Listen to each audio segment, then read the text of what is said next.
Halo guys, welcome to my YouTube channel. Ini adalah video pertama saya. Pada video ini, saya dan teman-teman saya akan menjelaskan mengenai metabolisme dan cara kerja enzim. Selamat menyaksikan, jangan lupa dukung kami. Assalamualaikum warahmatullahi wabarakatuh. Kami dari kelas 12 IPS 1 SMA Negeri 1 Balesan. Di sini kami ingin menjelaskan mengenai metabolisme dan cara kerja enzim. Sebelumnya, kami akan memperkenalkan diri kami. Perkenalkan, nama saya Junaidi. Saya Haryanto.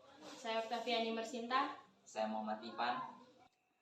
Ya, metabolisme adalah semua reaksi kimia yang terjadi dalam tubuh makhluk hidup.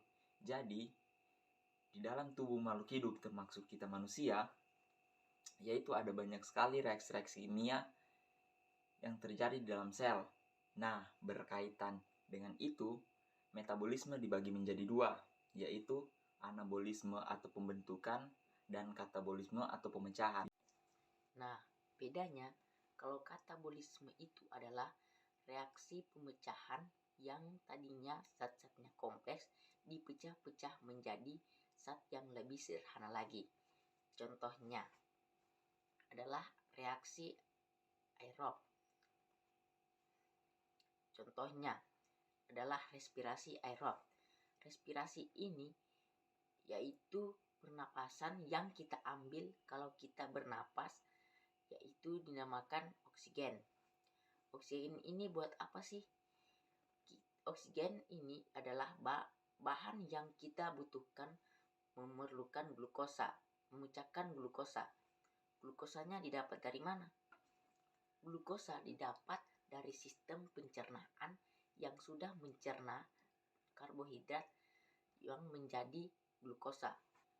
Kemudian, selain pemecahan, di dalam tubuh kita juga terdapat reaksi pembentukan.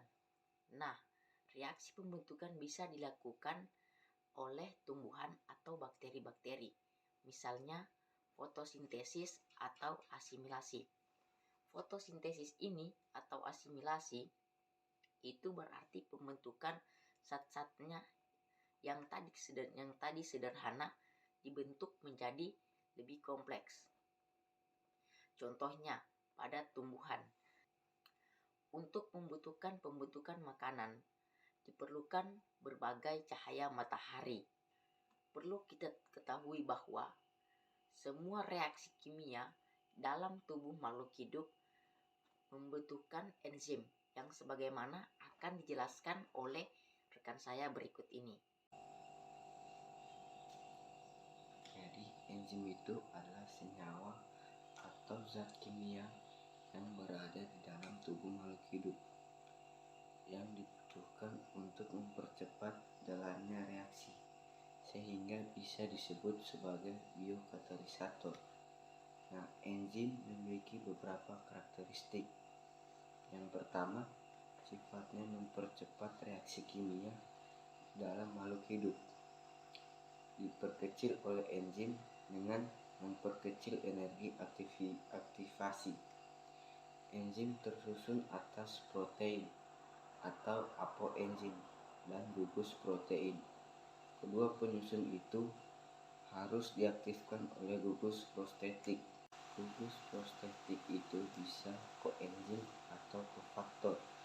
Jadi enzim yang sudah aktif atau enzim yang utuh adalah holoenzim. Holoenzim terbagi menjadi dua, yaitu apoenzim dan gugus prostetik.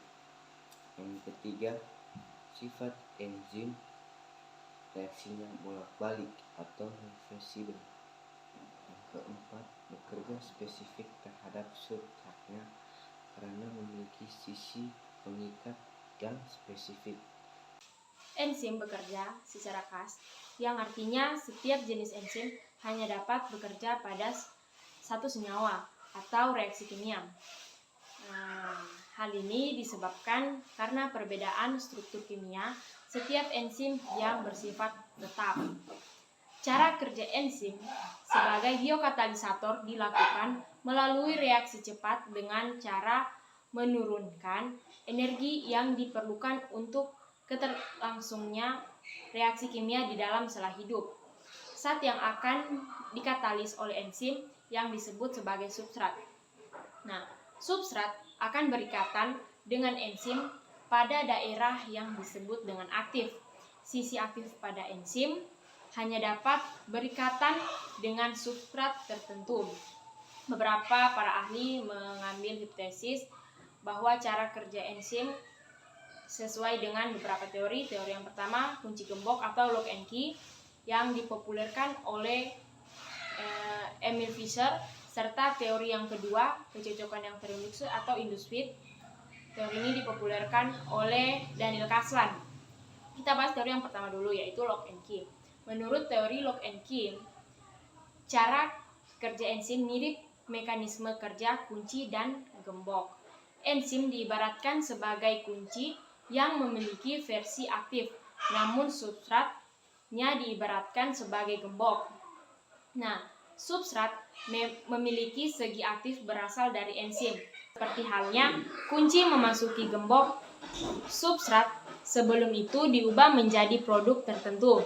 Inilah yang sebelum itu dilepaskan dari enzim yang berasal dari enzim siap menerima substrat baru. Nah, teori yang kedua, teori induced fit. Berdasarkan teori induced fit atau kecocokan yang terinduksi, enzim diibaratkan mampu melakukan penyesuaian wujud untuk berikatan dengan suatu substrat. Hal ini bertujuan untuk menambah keserasian bersama substrat yang membuat enzim dan substrat menjadi lebih reaktif. Enzim molekul memiliki segi aktif, tempat menempelnya substrat sehingga terbentuklah molekul kompleks.